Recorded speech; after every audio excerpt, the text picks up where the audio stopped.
Hey guys, I want to ask you a question. Have you ever noticed when you don't get a whole lot of sleep, or you kind of slept like crap, or you're restless or whatever, that the next day everything feels a little off? I am right there with you. There's reasons for that. You feel snacky, you feel slow, you feel sluggish, you're eating things and you're craving things that you don't really normally crave. Yeah, again, there's a reason for that. Sleep is at the top of the pyramid when it comes to fitness and health. You have got to get between 7 and 9 hours every night for you to actually recover, especially you as CrossFitters. You have got to have sleep. It's so important, not only for the physical benefits, but for brain function as well. And so I'm going to talk a little bit about how much sleep you should be getting. What are the effects of getting poor sleep? And then some tips on how to focus in on your sleep and do a better job of sleeping more soundly at nighttime or during the day, whenever you sleep.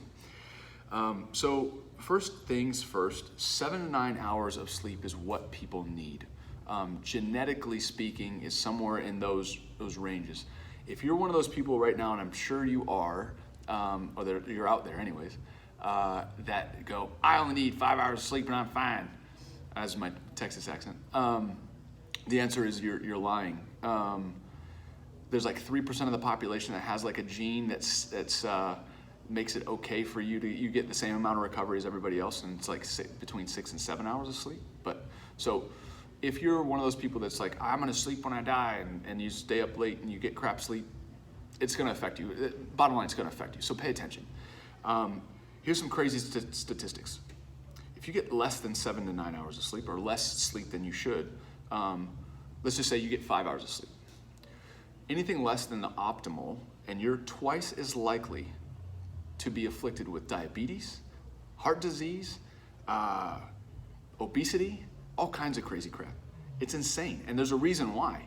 Hormones like leptin, ghrelin, and cortisol, those are the big three that get affected by sleep, or lack of sleep. They get out of whack, and I could go into what they are and all that kind of crap. Basically what they do is they keep you up later, which is weirder because you should be more tired, but you're not. That's what cortisol does. And then the ghrelin and leptin, they deal with hunger and appetite suppressant and that sort of thing. So your body basically, when you don't have sleep, there's a reason why you feel snacky the next day. Your body's all out of whack and it doesn't know when it's hungry, or it doesn't know if it should be hungry or not. And so you end up doing is you eat, or you don't.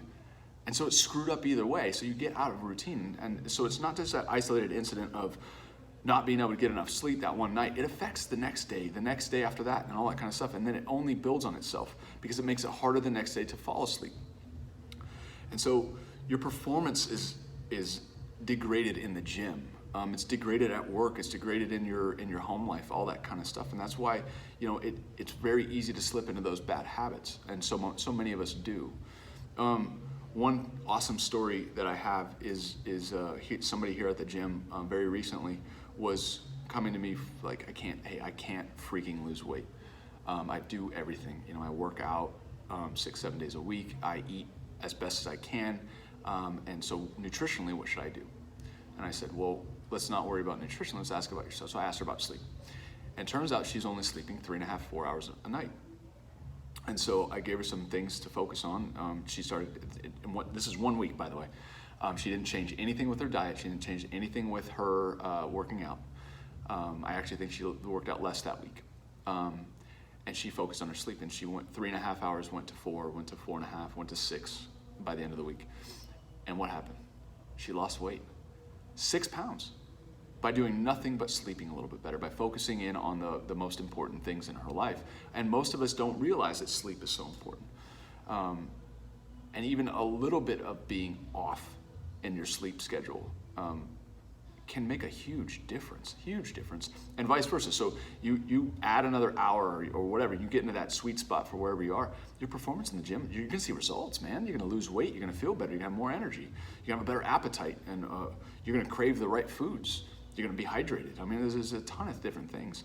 And that just, the ripple effect of that is super profound. So what are a few things that you can do if you're struggling, or even if you're not struggling and you just want to try this stuff? It's amazing. There's 3 things that I talk about. Consistency. So just trying to go to bed around the same time and wake up around the same time every evening, or about the same time every day. That will help a lot. Getting your body and your mind in that routine will help a lot. Number 2 is the thing that I do, and I highly recommend everybody do because it's super easy, is take a hot shower right before you go to bed. As hot as you can actually make it, as hot as you can stand. And just getting under that water for a few minutes will raise the blood out to the surface, bring the blood out to the surface and of your body, and then after you get out, it'll cool you off, because basically our bodies need to cool off a little bit, a couple of degrees, to get good sleep. So, and we all know that a cool room, it's easier to sleep when it's cold than when it's hot. Everybody has a nightmare story when the AC went out in the Texas summer and they had to try to sleep, and it's not easy. So cooler is always better. You can always bundle up more, and that's gonna make you a little more relaxed. So try that. And then the last one is technology. We're inundated with this blue light that comes through our phones and our TVs and our iPads and every other little piece of hardware that we use on a daily basis. And about a half an hour before you go to bed, try to stop any of that stuff. Stop looking at that stuff, because the blue light that comes through kind of screws with your brain, and it makes it tough to go to sleep and makes you more wired. So anyways, I hope this was informative. I really would love to hear any other sleep hacks that you have, and hopefully this sheds some light on maybe some things that you can work on your own. Let me know if this helps. Thanks, guys.